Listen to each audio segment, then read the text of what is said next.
Popcorn world.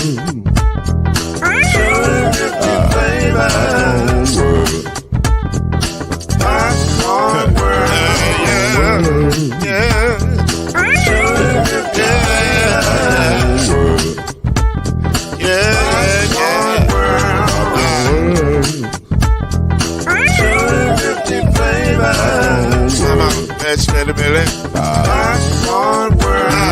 Can I make you move now? Yes, I can. So you can get this movement up back of a can. But to make it round the world, man, the holes in your hand. Popcorn world. 250 flavors gonna make you smile. 250 flavors gonna make you smile. 250 flavors gonna make you smile.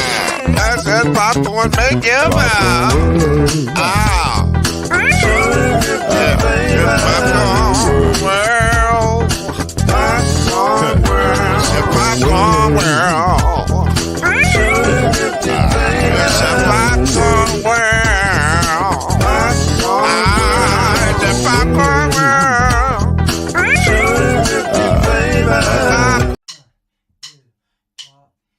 You're now listening to BLEAV in the ACC with Heisman Trophy winner and Florida State legend, Mr. Charlie Ward, Wave 3 TV, and Burn Creek Hall of Famer, Kendrick Haskins, and Mr. Talking Noise himself, and of course, Mama Noise's man, Lloyd Smith. And now, it's time for BLEAV in the ACC.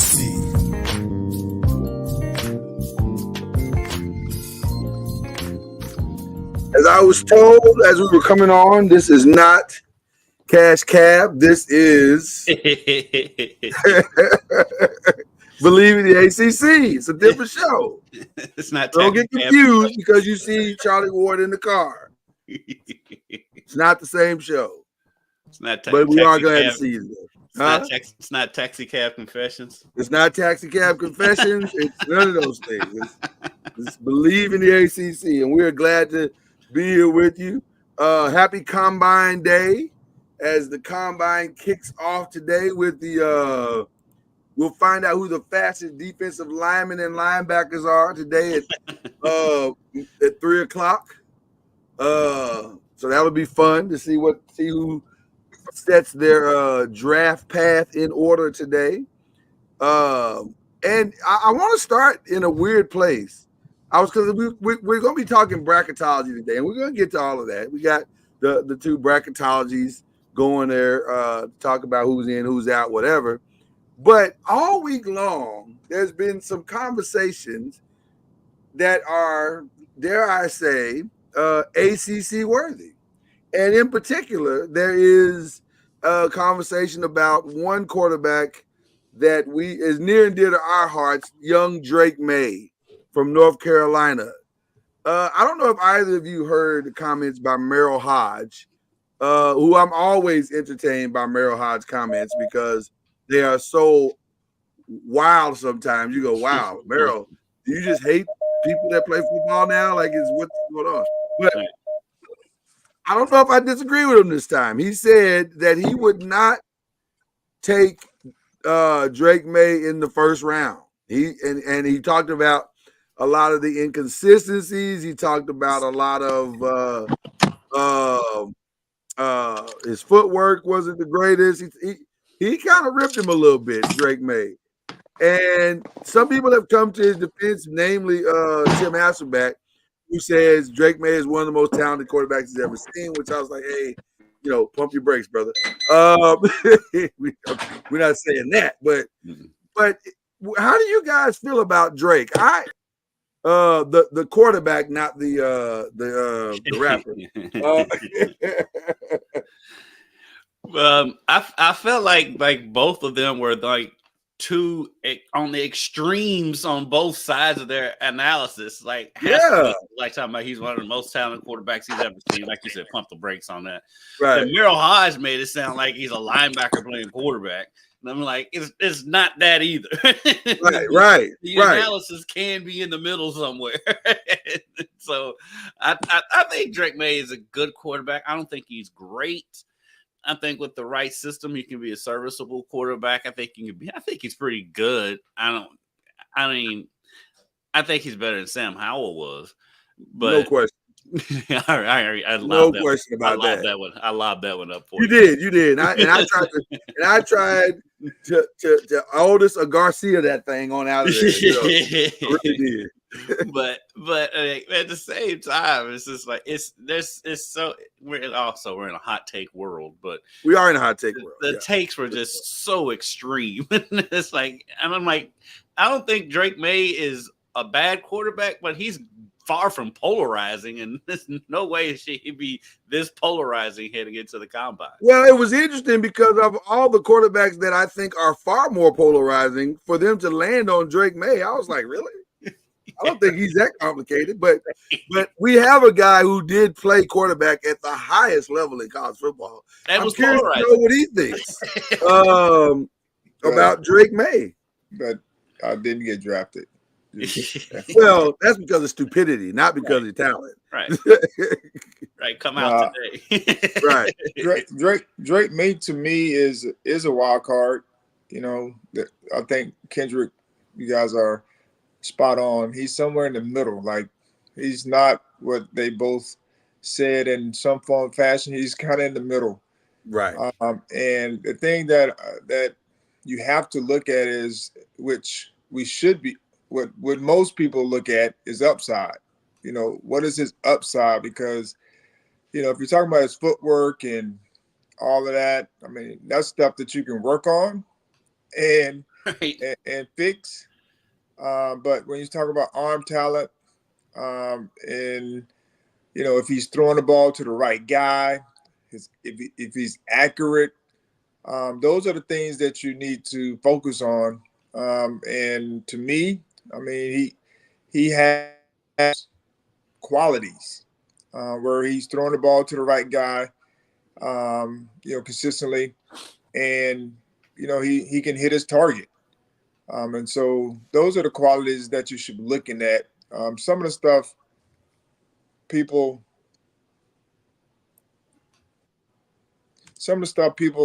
talk about that you can work on or fix in 2 or 3 months. I mean, that stuff that's for the birds. But if they can't hit their targets, or they're throwing the ball to the wrong guy, that's stuff that's hard to, fix in a few months. And so, and then sometimes it just need time as well, maybe in a good system. But I think he was in a good system at UNC. They have preparing for the NFL.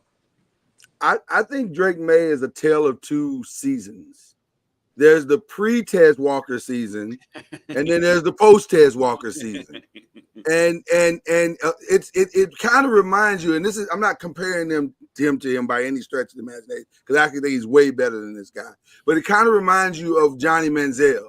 You couldn't get a good read on Johnny Manziel because Mike Evans was so good, and so he covered up all of Johnny Manziel's mistakes and sins. So when you finally got a chance to see Johnny Manziel, you're like, oh, you're not that good.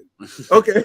So that's the revelation. So maybe that's what Drake May is. Maybe he is not as accurate as you think he is, because he was throwing to guys like Tez Walker who are ridiculously talented, and I think, but also ridiculously underrated.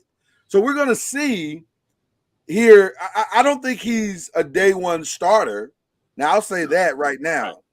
But I do think the kid could play. And I heard Damian Woody came out with something today that I thought was really good. He said, man, what would be perfect for him is to go to somewhere like the Rams, where he could sit behind a guy like Matthew Stafford for a year or two and learn the game and then come out. I said, wow, that's a really good place to go. And he doesn't have to come in with that pressure, because I don't think he's a day one starter. And I think if you throw him to the Lions, I feel like he's the kind of kid that might not make it back. He's got I saw a little Zach Wilson in him this year. So I'm a little concerned that he might not make it back from failure. If that's, if I can say it that way. That's what annoys me with a lot of the analysis around the combine, which is I typically tune the combine out, to be honest with you. Is like the analysis is always like they're a finished product. Like they can't fix footwork at some point in their career. Like you know what I'm saying? Like all over. Yeah, the bus. Like, he can't read defenses. I'm like, when he doesn't have to go to class and he's football 24 hours, he could probably pick up some learn to read a defense. Yeah. It's always like they're a finished product. If you're paying him $1 million to do it, he could probably learn it. Right. I still said he can pick up. He's a finished product, and like their tape means nothing, especially a quarterback. Now, the other positions, they don't scrutinize them as much, but at the quarterback position, like their tape means nothing. Everything comes down to the combine, and so that's why I usually typically tune the combine out. Yeah, I mean, now if you conversation the other day, yesterday, about just our players, our basketball players, and how colleges, sometimes evaluate, but more importantly, how the kids see themselves and how they think that they need to prove that they can shoot. And I'm like, man, you don't have to prove that you can shoot. I mean, you just need to make a few shots here and there on the things that you don't do well, but soar in your strengths. And allow them to, there's things that you can work on that your weaknesses are. But I said, people get picked up all the time. I mean, you look at the NBA draft, every year they're choosing, 19-year-olds. Yeah. And those guys aren't finished products. They see upside. And so that is what you have to, a good evaluator is going to see those attributes, characteristics that they can continue to develop, and they see further than where they are right now. Well, speaking of that, if you want a hot take, here's one for you. To me, Drake May is not even close to being the most controversial quarterback to take in the draft. For me, it's Caleb Williams, and it's not because of what he did on the field. It's because of what he does off. There were several games this season that gave me tremendous pause because of the way he responded in losses. Yeah, not talking to the media and stuff. Not talking to the media. Oh, I'm going to go home and play with my dogs. And weird. 3 times he crawled up in the stands and, hugged his mom in tears. And I'm like, okay, bro, I understand you're emotional, but you're about to go play with grown men. They don't want to see you climbing in the stairs with your mom. So to me, that gives me more pause than what Drake May is doing, because it speaks to maybe some maturity issues. Like, can he handle being the leader of men?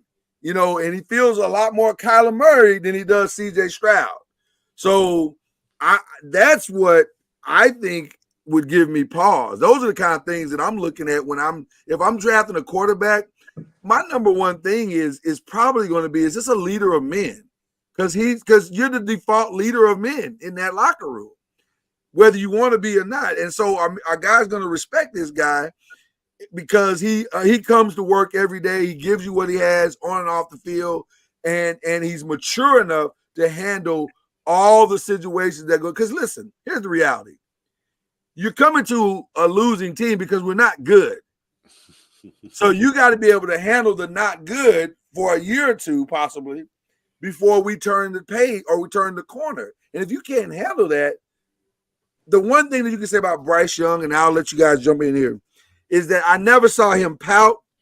I never saw him in the media throwing a fit. I never saw him not show up and give his best effort every game. So while everybody else is trying to say he's maybe a bust or he didn't have the greatest season, I thought his season was fine.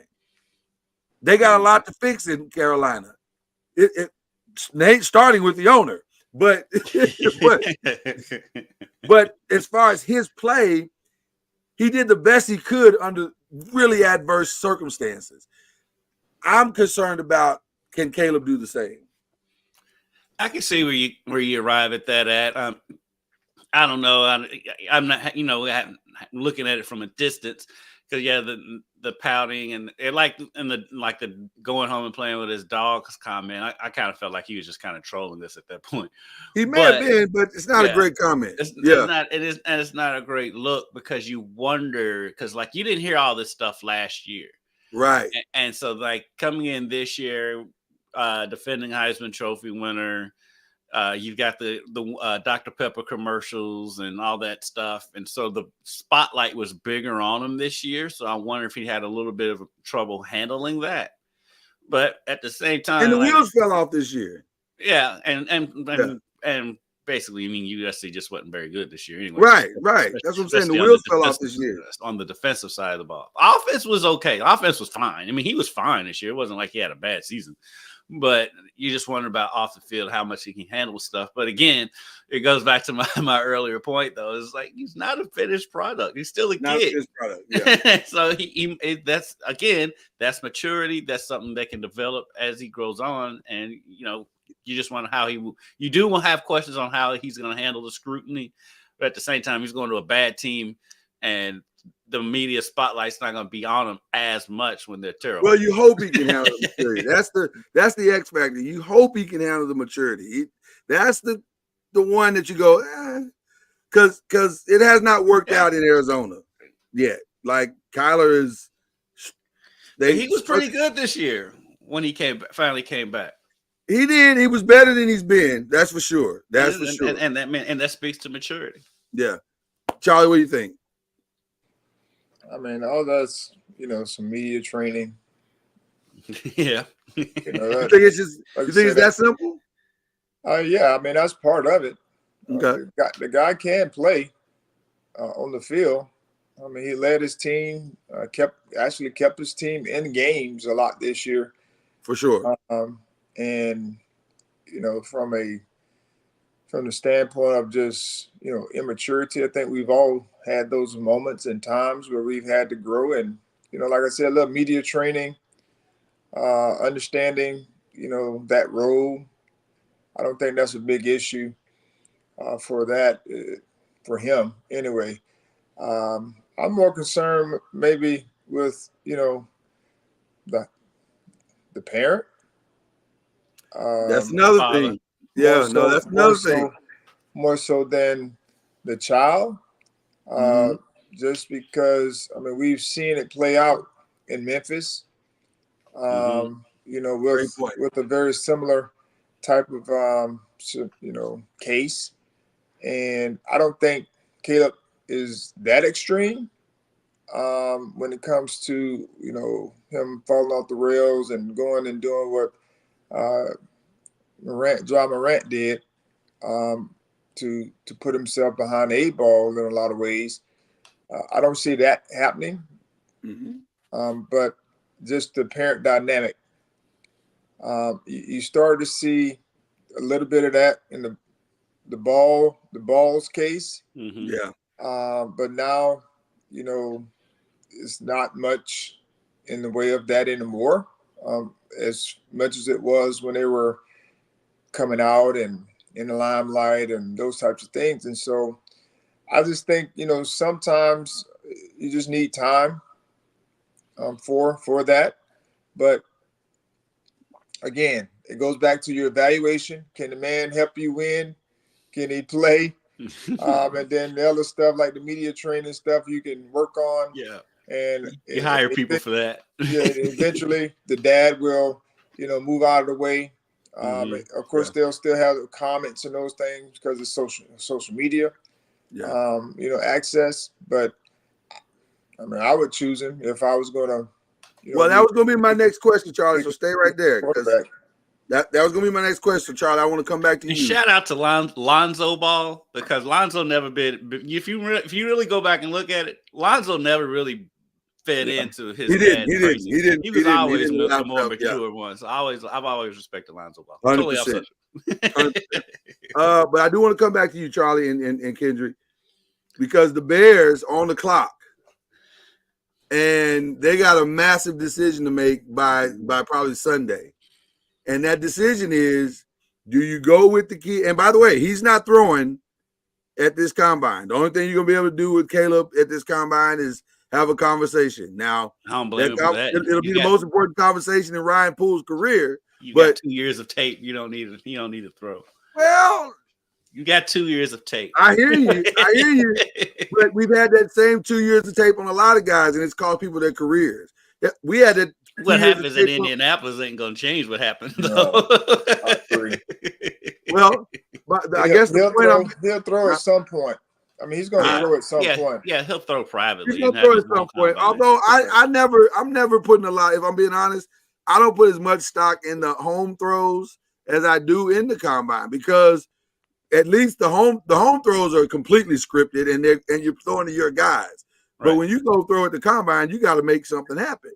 So I don't know. It's going to be interesting to see. But that's not even the question. The question is, do you even do this? If you're Chicago, you got Justin Fields. Do you make this move for Caleb? Like, what would make you make this move, Charlie and Kendrick?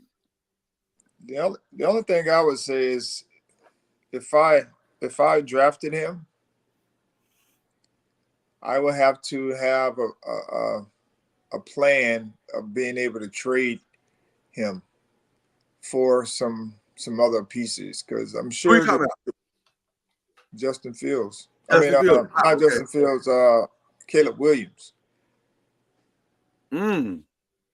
Draft him first and then see what you can get. I mean, not see what you can get, but hopefully you will have a plan to be able to trade him to someone. You talking about this year? Yes, because you need because they need more than just a quarterback. They do. And so, I haven't heard this take. This is an interesting take. That would be my take. I think Justin Fields, to me, is young enough, and he's like a transporter guy. Yeah. So he gives you the youth and the experience that you need, even when you're trying to turn the organization around. And he hasn't been bad like that, to where you got to get rid of him. Yeah.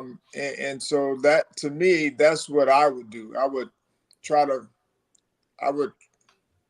choose Caleb Williams and then trade him for some veteran players. I don't know how that works. I know how it works in football, but I know that's what I would try to do, because that's interesting, Charlie. Even if some of the players, you're still going to be getting young players, but you may, I don't know. I think you should trade the pick. That is interesting, Charlie, and let me tell you why. Because right when you said that, and I have not heard that take anywhere, by the way. So we got our own hot take going here. Two teams came to mind immediately.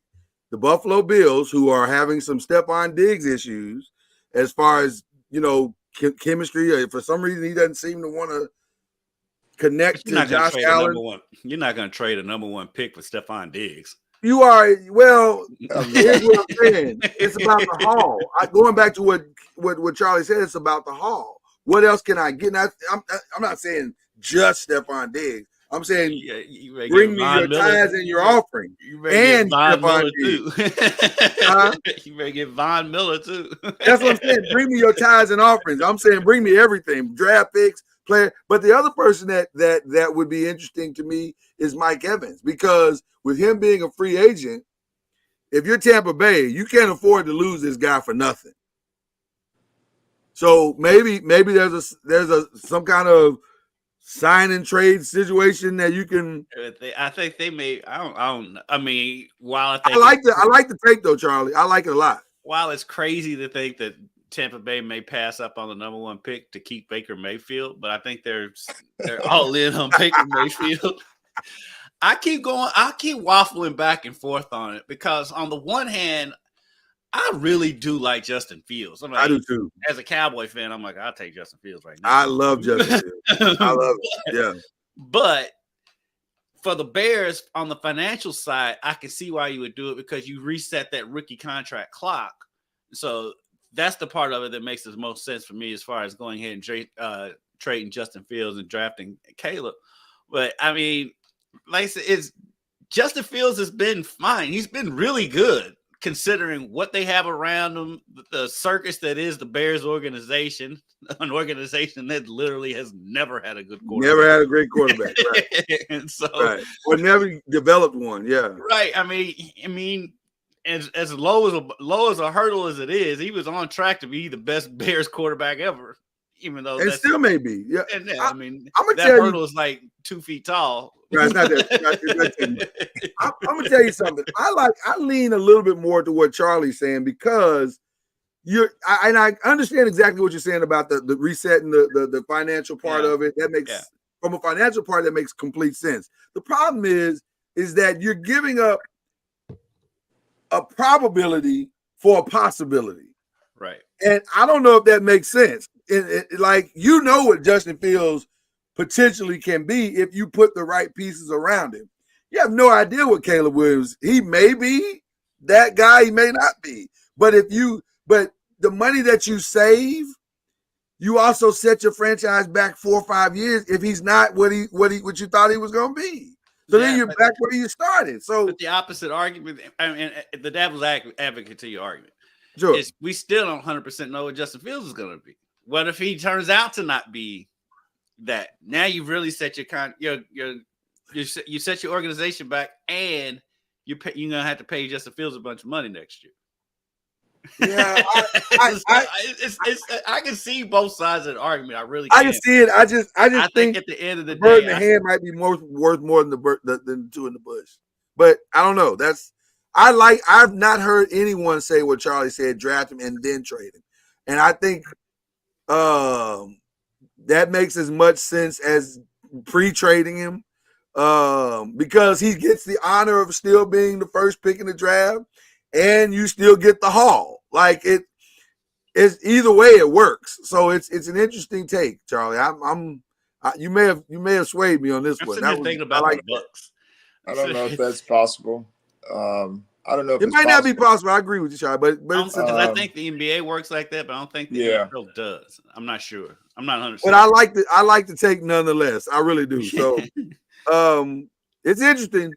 Shout out to Jared Verse, who's my favorite defensive lineman, who will run today and hopefully run himself right into the first round. I'm rooting for that kid. I really love him to death. I'm rooting for him to run his way into Dallas. No. That's not where he needs to go. I don't care where he needs to go. That is not where he want him to go. I'm talking about me. One thing about the combine, boy, it makes you selfish. That is like, I need him. We need him. So it's gonna be a fun day. Day one of the. Hey, y'all don't sleep. Don't sleep on my other Seminole defensive lineman. Hey, I'll take like 2 or 3 of them Seminoles defensive. I was gonna say, y'all got some players.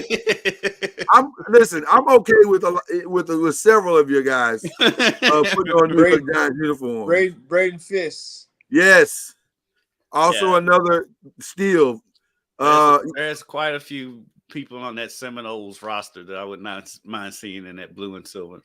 I think they're going to play themselves into higher positions today. They're better. They're a much better defense than people think that they are. And a lot of names have been elevated above them that don't necessarily deserve the publicity and the positioning that they've gotten. So, all right, gentlemen, let's get into it. We got some bracketology, and I want to start with the women. I know normally we start with the men, but I want to start with the women because, quite honestly, they're more interesting.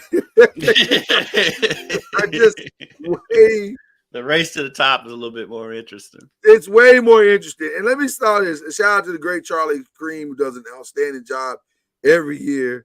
I have a question about the bracketology. Well, talk to us, Charlie. How do these people know? They have formulas. That's a great question, Charlie. Well, the ESPN bracketology is not as accurate for the men as other ones, but they have their formulas. It's like math formulas and stuff like that. Yeah, and I'll say this about Charlie Cream as it relates to the women, and normally the women's is relatively easier to do. Yeah, it's pretty cut and dry usually. Right. Now this year, admittedly, it's a lot harder because though South Carolina is the most dominant team, there are other teams that are potentially as good, maybe not, if not better. So it'll be interesting to see how it all unfolds. As you see, they got South Carolina as the overall number 1 seed. First team out is Vanderbilt. Last team in is Auburn. Very SEC. Here's your bubble team. And as you can see, there are no ACC teams on the bubble. So that means that the ACC teams in Charlie Crean's mind, the ones that are qualifying are either in or they're all the way out. No middle ground right now. It's the ladies, right?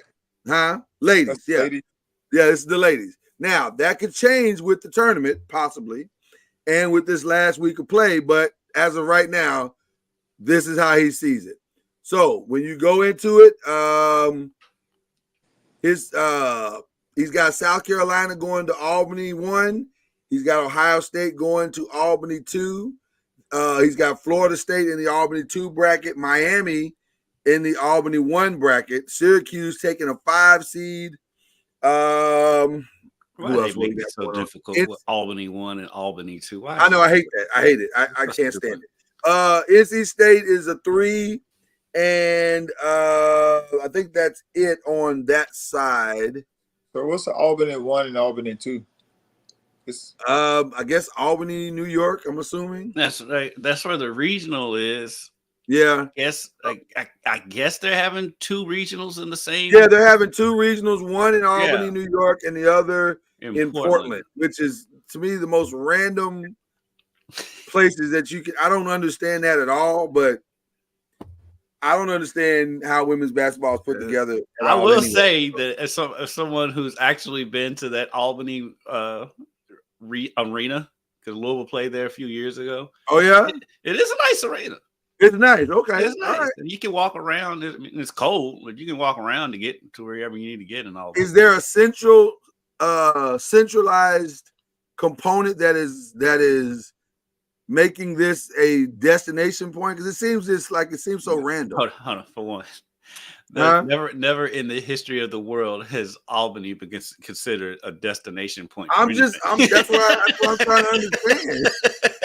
I'm trying to understand. Like, I don't know. I'm guessing they made the bid and they won the bid. Is Albany known for its fine dining? Like, how do we arrive at Albany? It is because people outside the state of New York think everything in New York is close to New York City, and it is not. And Albany is not. It's closer to Syracuse. Right. A whole other side. So anyway, you got Virginia Tech pulling out a number 2 seed in there. So that would put Virginia Tech against Ohio State in that bracket. That would put South Carolina with a chance to meet, for our purposes, NC State as a 3 seed. Oh, that would be great. I really like Virginia Tech's route right there. The Rivers girl, a lady gets to play against her old team. Well, gotta feed the TV show, Charlie. That's how this works. So, and that regional up there, yeah, Indiana versus South Carolina could be very interesting. Indiana is really good. They have weird losses, but they only have like 3 or 4 losses. They had that bad loss at Illinois, but they smacked Caitlin Clark in Iowa. I was just going to say, didn't they just beat Caitlin Clark and those guys? They got blown out at Illinois earlier that week, but it was a weird start time for that game. That game was at like 4 PM on a Tuesday. I don't know what was going on, and they got blown out there. But then they came home and they blew out Iowa and Caitlin Clark. I mean, it was a blowout from the opening tip. So Indiana's a team that's scary good. That's probably a little bit underrated because of the losses they have, but they only have like 3 or 4 losses. Well, let's look at because you said they blew out Iowa. Where? And it was in Bloomington, but it still okay. So that's an issue when you talk about the tournament, because most times, especially when you start playing in the regional, I mean, I think you may have a home game. Their first 2 games would be at home. Yeah, so they're not playing like top competition at home. But once they get to a certain point, you know, if they play well on the road, then that's something totally different. But And they have, like I said, they only have like 3 or 4 losses. So they've gone on the road and won games too. I'm not saying they would beat South Carolina. What are they ranked? Oh, now let's find out. Let's find out. I know. I think they're like 15 or 16, I believe. But but like I said, they're a team that can be dangerous. I would have to agree. They're 4 losses. They're ranked 14th in the AP and 12th in the coaches. So, I mean, listen, I saw them play once. Yeah, they're a solid squad. And again, this is matchups. It's like you only got to be good that day. So right. You don't have to win a tournament. It's not a best out of 5. Let's go to the Portland side of this thing. Texas and Stanford are the number 1 seeds in that on that side. One's in Austin, the other's in Stanford. That puts let's see. I'm looking for us. Louisville's in scores. Notre Dame in Boulder, which is interesting because Boulder would. I wonder if Boulder's going to be able to hold on to. Well, Boulder, I guess. Do they have that no matter what? Is that how it works? It could probably change. Or does it change if Notre Dame flips the 4? It would change. It would change. So Notre Dame has a shot, I think, probably to get that if they have a pretty solid ACC, and then Colorado somehow tanks it or whatever. Louisville's in stores. But that's not necessarily a bad bracket for them. Like, because you're talking about a not so healthy UConn, a shaky Kansas, a shaky Auburn. Just wondering because UConn smoked Louisville earlier this season in stores, but that was fully healthy. Yeah, right. Louisville's isn't playing so well right now either. That's true. That's also true. North Carolina is the 6th seed in this one, and they'd be headed to Baton Rouge. Duke is the 7th seed, and they'd be in Iowa City. So this is an interesting bracket as well. You're talking about the TV show. Notice that they kind of set it up for Caitlin Clark to either have UConn or a rematch with Louisville in the regional. Oh, for sure. Oh, the TV show is in full effect. She's either going to play Louisville, UConn, or Baylor or Stanford. That's where the TV show is headed for sure. Mm-hmm. And then if she happens to get through all of that, her reward will be Virginia Tech or Ohio State. Where's LSU? I didn't see LSU. Did I miss them? They're over here. I'm sitting here pointing at the screen like you sitting there. I'm sitting here pointing at the screen like we sitting here. Right. But this is an interesting bracket. Wow, LSU a 3 seed. Wow. That sounds about right to me, though. Really? Now, could they listen? I think USC is solidly in as a 2. Who are the other 2s? Iowa. What happens to UCLA? UCLA is the 2. Oh, they are? So that in this bracket, in this, they're the 2 in South Carolina's bracket. Virginia Tech is the 2 in Ohio State's bracket. Iowa is the 2 in Stanford's bracket, and USC is the 2 in Texas bracket. See, I think USC has an opportunity to jump up to that number 2 line because for one, they can beat LSU, and two, Well, I mean, USC they could is beat the two. UCLA. I mean, they could beat UCLA, and I think if they win their conference, and Virginia Tech trips up in the ACC tournament, then I think LSU will move up to that 2 line. You think USC can get to the 1? No, And take Stanford's spot? if they beat them in the Pac-12 tournament, If they can beat them in the Pac, that's Yeah. possible. That'd be interesting. Mhm. Then listen, I actually love that more, because what I'd love to see is a Juju Watkins, Caitlin Clark, Elite Eight. Championship. That would They're definitely on be the a opposite. TV show. They're on the opposite side, right? That would No, definitely be. they wouldn't that would be. definitely- Yeah, they are. Well, it'll be the semifinal. Yeah, no, that'd be the final. Well, it depends on if they would keep them If USC, it stay like it is now, so, right, yeah. the Portland 4. I'm sorry, what were you saying, Charlie? I said that would definitely be a big TV show Mm-hmm. if you get those two playing against one another. Because 9 times out of 10, they're gonna keep them on the opposite side of the brackets. Juju's coming for all of Caitlin's stuff. Let me tell you something. Juju's I've had a coming. chance to see Juju play now a few times. I am thoroughly convinced she's the best women's basketball player in the country. And I'm not sure it's close. And that's no disrespect to Caitlin. Caitlin is a phenomenal shooter, maybe the greatest women's shooter we've ever seen. But top to bottom basketball player, Juju Watkins is a problem. Yeah, She's an absolute I problem. don't think I'm quite ready to say she's better than Caitlin yet, but she's definitely on the trajectory. Well, But if Caitlin stays another year, then I mean she's going to separate herself. yeah, Which I doubt if she stays another year, but she may.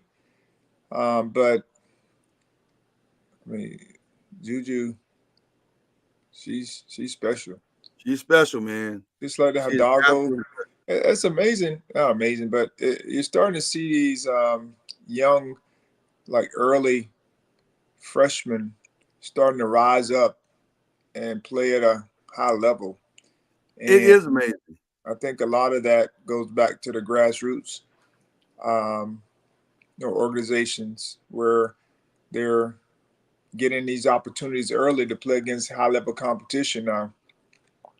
With all the different programs that USA Basketball has, you're starting to see, the young ladies given these, playing high-level basketball early.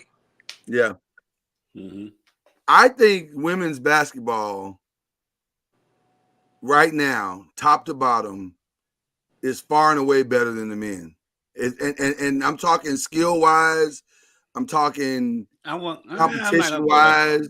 I say I am going to go that far. I'm going to go that far. And the reason why I say that is because of just what Charlie said. They're getting more out of these AAU, these travel team experiences, far more than what the men are getting. And it's translating to college sports, which is it's not translating the same way with the men. The men aren't coming in like Bronny James is skilled. He's just not. Have you He watched just don't Rob have Dillingham? the extra stuff that comes along with his skill yet. Have you watched Rob Dillingham and Reed Shepherd in Kentucky? I mean, yeah, that is. Bronny James is not exactly the example to be going by because he was overrated coming out of high school. But he was a McDonald's All-American. That's my point. Because of his daddy. Bronny James would not have been a McDonald's All-American if he wasn't LeBron's kid. I mean, but that's my point. There's no disrespect to Bronny James. I think he's under way too much scrutiny. But that's what that is. But I'm not going to make that leap as far as the skill and all that. I think both, like I said, I was, since we're talking to the ladies, I was just giving them their props. I'm not going to go to that extreme. I don't think that's extreme. I think that's, I mean, you're saying they're far better.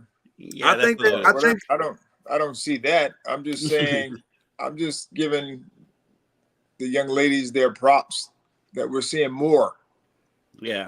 Young ladies playing at a high level early than we've had before. More than the men. That's what we're saying. No, but here's my difference. Okay. There's still gonna be probably what'd you say, about 80-85% one and dones in the NBA draft? Outside of Juju Watkins, name another one and done in women's basketball. I'm not sure she's a one and done. She could be. Or maybe, I don't know. But again, that's to my point though. You even with her, you're like, I don't think she could be a one and done. It's still littered with one and dones in the men's side. But I don't know if there's a lot of one and dones in men's basketball this year. Like listen, the NBA draft this year is going to look real foreign because it looks like the first 5 picks are going to all be guys from Europe. Yeah, I mean, but I mean, like I said, and granted, it is because I see them every night. But Reed Shepherd and Rob Dillingham. Those dudes are one and done. They're one and done, and are amazing. And then we're not even talking about what's the elite? What's the ones, the kids that don't go to college? And so, yeah, I would say while the women's game is getting better, there's more parity than there has been in the past. Mm-hmm. It's not. No, I'm not going to say they're more skilled or there's more competition in the women's game. I'm going to stand on that business because here's my other thing. Here's my other thing when argument when it comes to that is when you look at the women's game and the men's game. Still, even though there is a lot more parity in the women's game now, there's still only like 5 or 6 teams you think can actually win the national championship. This year in men's basketball is wide open. You don't think there's 5 or 6 this year in the women's? LSU, South Carolina. Yeah. Maybe Iowa, Stanford. I would put USC in that conversation. Yes, because they have Juju. I mean, because they got Juju. Exactly. If she can take over a game as we've seen and elevate her team. We're at 5. Okay. Did we say Virginia Tech? I don't believe in Virginia Tech. Only reason I believe in Virginia Tech because in a one and done scenario, they're too inconsistent. And the right bracket and the right bracketology, they can win the thing. They're so inconsistent though. They inconsistently got to the Final Four last year. They were just as inconsistent last year. They got to the Final Four. They do have some quality pieces that can, get them to that level. So I would say there's 7 or 8. I would say there's 7 or 8 teams. But on the men's side, it's like 20. But I don't know if that's because they're good. I think it's just because we're talking about parity. Right. There's extreme parity on the men's side. And part of that is because I think the play of the men is just not as strong. The talent is just more. It's still the talent is still more dispersed. It's gotten better in the women's game because there's only 3 teams. More dispersed. There's only 3 teams on the men's side that I think win. We're at the men's bracketology now, so this is a perfect time to bring the men up. We can talk about this from a real place.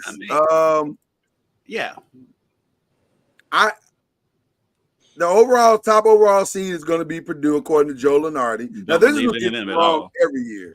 I don't believe in Purdue at all. Yeah, Lunardi's wrong all the time. Yeah, he's wrong all the time. I don't believe in Purdue at all. Is Houston in the mix? Houston to me is the best team in the country to me. Right. To me, Houston should be the top overall seed. Now, why they're not, I don't know. But he's still got Purdue here. So and then his last update is deals. Maybe that's what it is. Maybe he just hadn't updated yet. But he's got the last 4 buys as being Wake Forest, Texas, Nevada, New Mexico. He thinks Wake Forest has played themselves, I guess, in. That win over Duke did that. Right.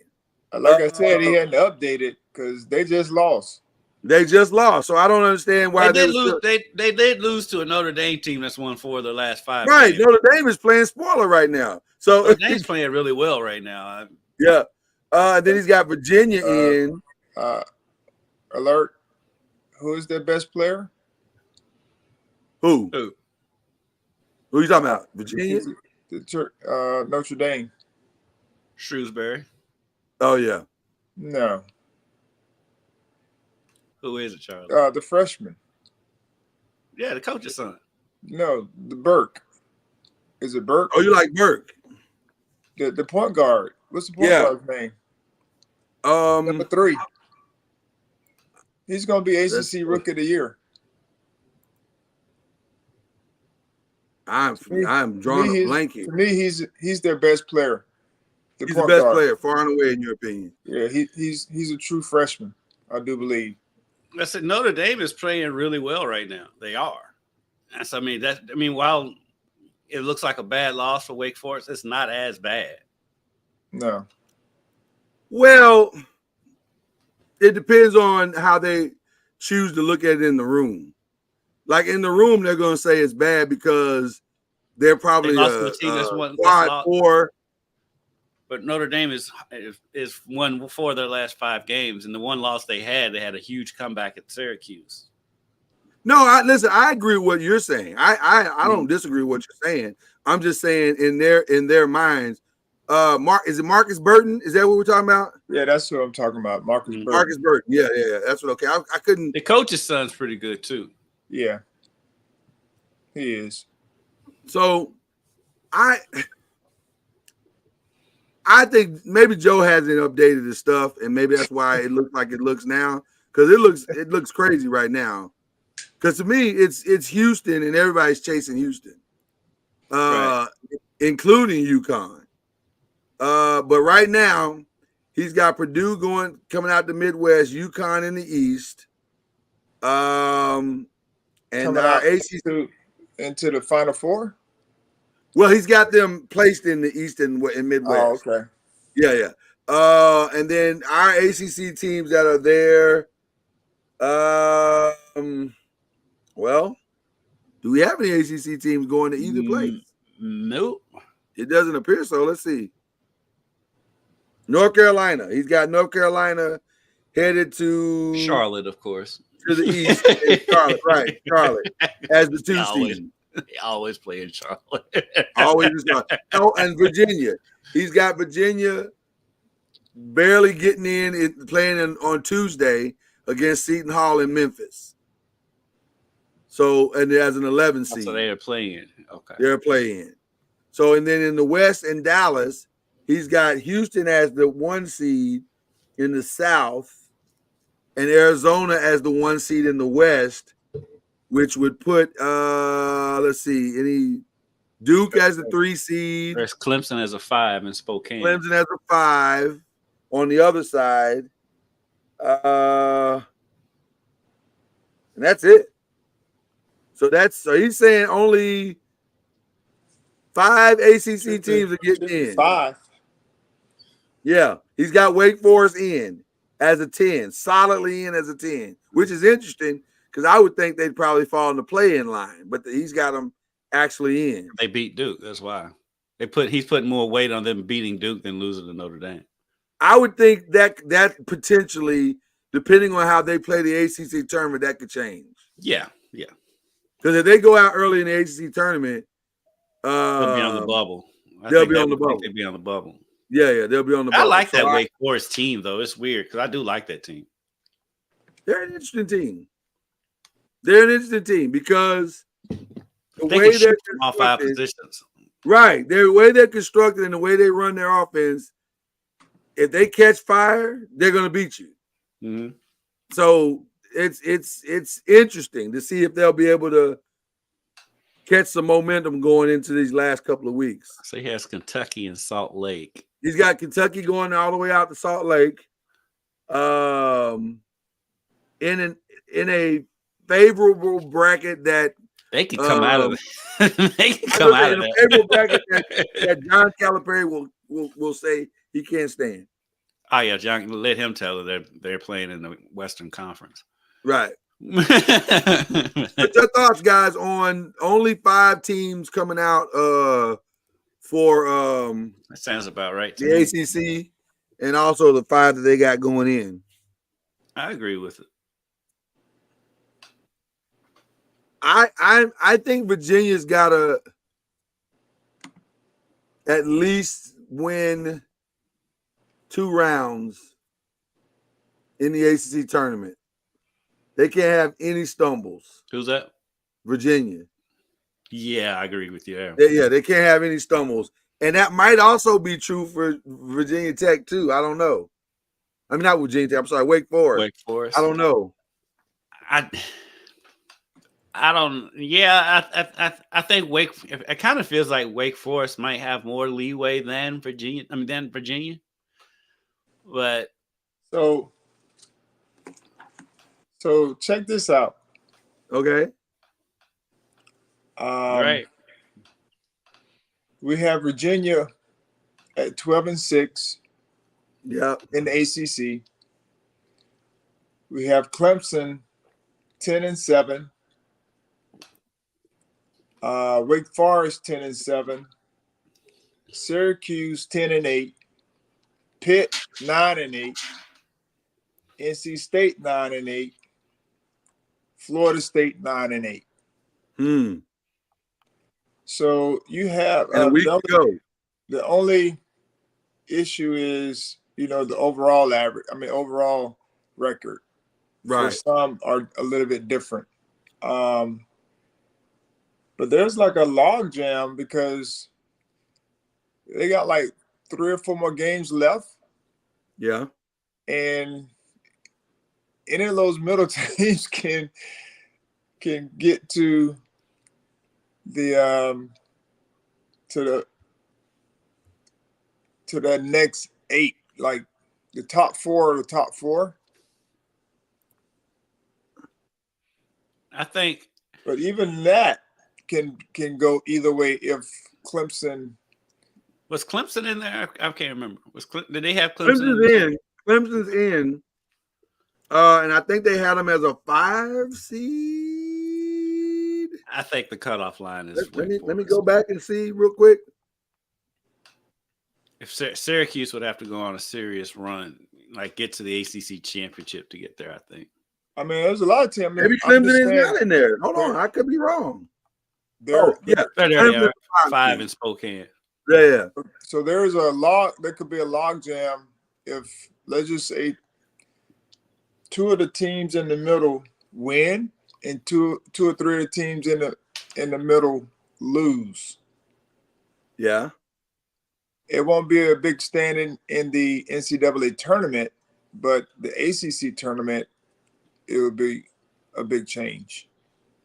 I think the only team, just looking at that, I think Syracuse and Pittsburgh have opportunities to play their way into the NCAA tournament, but that's it, I think. But to that same point, Clemson Wake can't have any stumbles. Right. Like they gotta finish the job. I think Clemson has some wiggle room at 20-8. I think they. I don't know, man. And by the way, I think Clemson has played well and has the type of wins that should put them in. But a first round exit in the ACC tournament is not a good look. Yeah. And that might put them in a play-in situation. It could. So it's not. We got a lot yet to decide here in this last week. Oh yeah.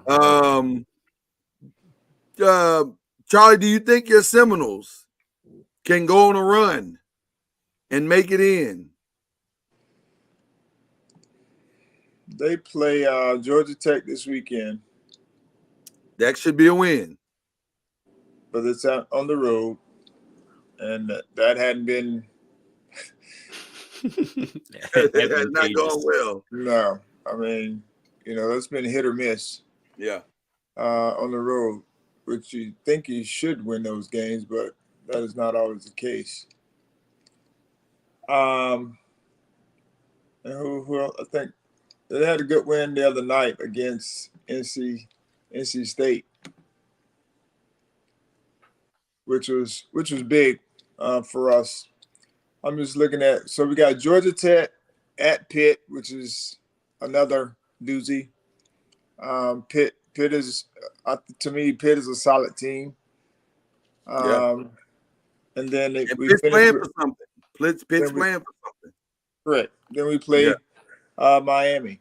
So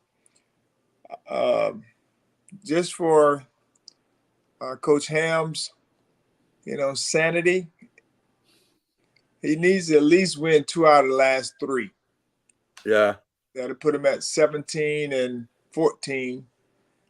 And then he has to go on a run or some sort in the ACC tournament to, kind of save the season in a lot of ways, and hopefully they get a chance to play in the NIT or one of those type of tournaments if they choose to, and then try to go on a run in the NIT. Who is the most likely save the season candidate? In other words, they could get hot, make an entire run to the ACC championship, win it, and upset the whole thing. Syracuse. Would that be Pittsburgh? Would that be Wake? I would say Pittsburgh or Syracuse. Syracuse, I haven't really seen them play, but they look like they've been playing better. They've had a home. They've played very well at home. Honestly, they've gotten a couple of calls in a couple of games. They've flipped from wins and losses to wins in a couple of their games. But Syracuse I think they're the most likely team that can make a run and save their season. If Syracuse were to do that, man, chaos. Again, no. I gotta believe Wake is out. The Jim Boeheim Angels will rear its head again. The ghost of Jim Boeheim. It's possible. It is possible. The level of parity that is in the ACC this year, that is a possibility. And the one thing that gives me pause is that both North Carolina and Duke are both susceptible to a moment. They both they both can be beaten. They have that in them. And nobody's safe. Nobody's safe. Nobody is safe. This is going to be an interesting ACC tournament. It's on paper, it looks like it's going to turn out to be North Carolina Duke, but it never does. So, but we also they will be playing in Charlotte. So now they're in DC. They're in DC. I'm sorry, they're in DC this year. Yeah. So they don't have that home court advantage. They don't have the home court this year. Well, that's good to know. They still do have the home court advantage if you just look at the teams playing it. They'll drive. They'll drive. It ain't that far. They'll sleep right in front of the White House until the start of the game. All right. Well, that's our bracketology. We it's going to be interesting on both sides of the bracket of men and women's. I do think that the ACC women's teams are interesting, and if they could get hot, the momentum could, because I think ACC women's teams are hard to prepare for. In a one-game scenario, I think they're hard to prepare for. But it'll be interesting to see what happens. And I think that I've said this before, maybe the hardest team to prepare for is going to be Notre Dame on the women's side. I don't know how you get ready for Hidalgo. Like that's right. They definitely have the most difficult player to prepare against. Oh my goodness! And even though I said I was talking about how Virginia Tech is inconsistent. When Virginia Tech gets rolling, they are a very difficult team to beat. Yeah. Oh yeah. Yeah. Absolutely. They can make a run. They made a run last year, but I was just saying, for the sake of that argument, at that point, that when I look at teams that I think who can have a legit chance to win a national championship, and they're kind of, I'm skeptical about them. No question. I didn't think they could make it to the Final Four last year, and they proved me wrong. So right. That was what kind of got me there. And then they could do that again this year. Yeah. So I'm sitting here looking at the women's deal, just like I was looking at the men. There's only like one game, one or two games that separate 2 through like 8. Yeah. Mm-hmm. And that could be a big swing here late if one of these middle teams get hot. they could win it in the ACC tournament as well. I think the women's is wide open, and I know Virginia Tech and Syracuse, all of them have the double bye, but I don't think double bye means anything in the women's tournament. I mean, especially when you consider that Syracuse has the double bye over Louisville because thanks in large part to a horrible call by a referee. Matter of fact, I'll even be in that spot. I'll even go a step further. The double bye might work against some teams because whatever momentum you bring into the tournament, you may lose that having to rest for a couple of days and wait to see who your opponent is. So and Louisville's last two opponents, they play Florida State tonight, and they have Notre Dame at Notre Dame. So I mean, Louisville can easily fall all the way down. They can fall all the way out of the double bye. So who knows, man? This is. But the double bye is the top 4 teams, right? Right. Yeah, and so Louisville could fall if they don't play better than they have. Louisville could easily fall all the way down to where North Carolina is. To where they're playing first week. Yeah. Right. Yeah. It's not out of the realm of possibility they're playing the first week or they just have one bye. Mm-hmm. So there's a lot to be decided in the next couple of days. Yes. Florida State very much in play for the double bye. Mm-hmm. Notre Dame very much in play for the double bye. Mm-hmm. Lot to be decided. I'm very curious to see how this is all going to unfold. And then health always plays a part as well. Everybody's got to stay healthy, of course. All that good stuff. Last question of the show. Your thoughts on the record, because when we return, barring some freakish situation, Caitlin Clark will be the all-time leading scorer in Division I basketball, both men and women. She is 18 points away from passing Pistol Pete Maravich as the all-time leading scorer. Your thoughts on that and what it means? I mean, congratulations to her. I mean, she's put in the work. I mean, granted, they didn't have the 3-pointer back when Pistol Pete Maravich played. If they did, it probably would be an unreachable record. Oh, my God. Yeah. But we wouldn't be having this conversation, that's for sure. I don't think. But, I mean, congratulations to her. It's great. It's great for basketball, men's and women's, but especially for little girls, to have somebody to look up to like that. And she seems like she's an upstanding citizen, and she seems like a good person. And so, yeah, congratulations to her. It's exciting. I'll be watching on Sunday to see if she breaks. Of course, she has to break it against the number 2 team in the country. And so Ohio State. Yes. So, yeah, those 18 points will not be a gimme. She'll get it. She's gonna get it. But she doesn't have. Listen, if she doesn't get it, they have no shot of winning that game. So. Right. But no, congratulations to her. And despite the nonsense that Jay Williams says, it cracks me up that people are brand new to Jay Williams. Now, what is that? I heard something that he said. What about her? She can't be great because she hasn't won a championship. What? Wow, that's what Jay Williams said. And I'm like, Jay Williams is a long track record of saying dumb stuff on TV. He says a lot of crazy stuff. He says a lot of crazy stuff. Jay Williams says a lot of crazy things. She can't. I don't believe Pistol Pete Maravich won the title either. We're gonna say he's not great. That doesn't verify whether you're great or not. Whether you win a championship. No, it does not. So Charles Barkley's not great. Dan Marino's not great. I mean, Patrick Ewing, Karl Malone.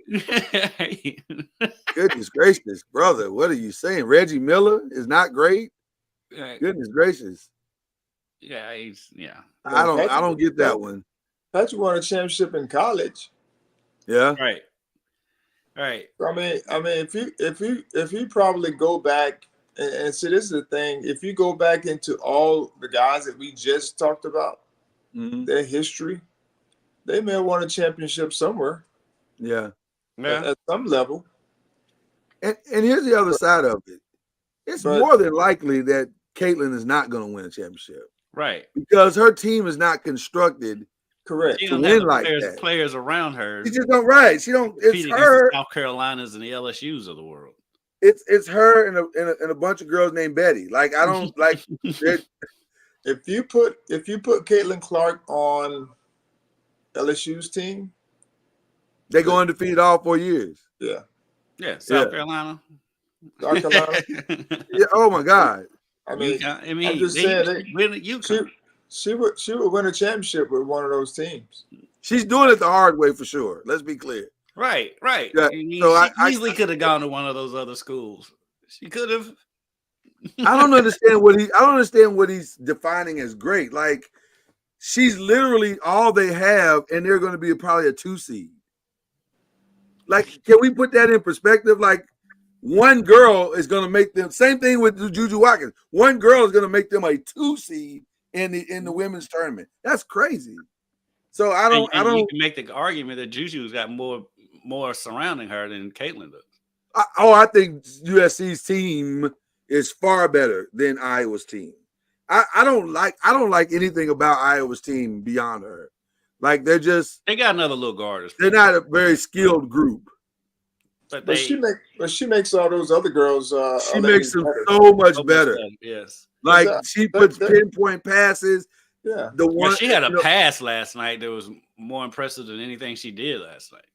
That's the most underrated part of her game. She's an excellent passer. Yeah, she's an elite passer. Yeah. And that's what I think is going to translate even better in the WNBA because you're going to have to respect that part of her game. I don't think the WNBA realize, obviously they wouldn't realize it yet, but you're going to have to respect that part of her game. She's going to make the right play, I think, as she understands that women aren't just going to let you shoot all willy-nilly. But we said that about Steph Curry, and look what happens. So he just steps out further. He just steps out further and just, so she's going to be interesting, but I don't get that comment by Jay Williams. I don't. That's cringeworthy. That's as bad as Cheryl Swoop's comments. Yes. That's as bad as Cheryl Swoop's comments. Swoop, there it is. She did apologize, though. She did apologize. Yeah, she did have some doozies, but Jay Williams has a long history of ridiculousness. We're not new to his game. Well, listen, shout out to Caitlin Clark. I think this is an incredible accomplishment. I'll be honest with you. In my lifetime, I didn't think that record. To me, that was one of those records where you don't think it's ever going to be broken, and for her to have done it or about to do it is pretty impressive. Mm-hmm. So give her all the credit that she so richly deserved and has earned. So, all right, who we shouting out, gentlemen? Who we shouting out? Go ahead, Charlie. TCU Orchestra. Amazing performance last night. Of course, our daughter Hope was a part of the orchestra and the viola strings. And actually, I didn't get a chance to listen to it because I was at the University of Florida basketball game watching Anthony Robinson's team, Missouri. They played Missouri last night. Shout out Shine East. He's number 55 for Missouri. No, he shot a lot. He's been in college for a long time. But it was good. Long time. Good trip down and got a chance to at least see a little bit of Hope's concert. So that's my shout out. Nice.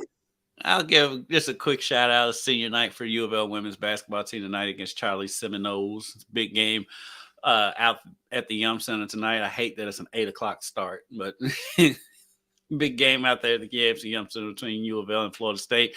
A whole lot on the line as far as the ACC standings go for the ACC tournament. So this will be a huge game tonight. Shout out to Jeff Walls for calling out his players after they lost to Virginia the other day. Congratulated them on being first U of L women's team to lose back-to-back home games at the Yum Center. He congratulated them on that. Oh my goodness! At mid-court after the game. So shout out to Jeff Walls to being the realest one out there. The realest one, always, every time. Goodness gracious, Jeff. I want to give a shout out to a school that I have kind of championed for years. Plano East in Plano, Texas. They are in the regional finals right now. They are nationally ranked. They're in some publications they're ranked as high as 3, which I don't know if they're undefeated. They're 26-0. So they're playing the best basketball they've played probably in 30 years since fun fact, Jimmy King was the last time they were ranked this high, I think.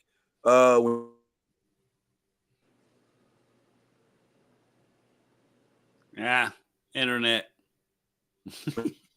Time. So we froze there for a second. Or I froze there for a second. Yeah. But yeah, it's impressive. So it'll be interesting to see if they can finish the job. Coach, you got any advice for them on what to do to finish the job? We're gonna advice. He's 26-0, so whatever he's doing, you need to keep doing.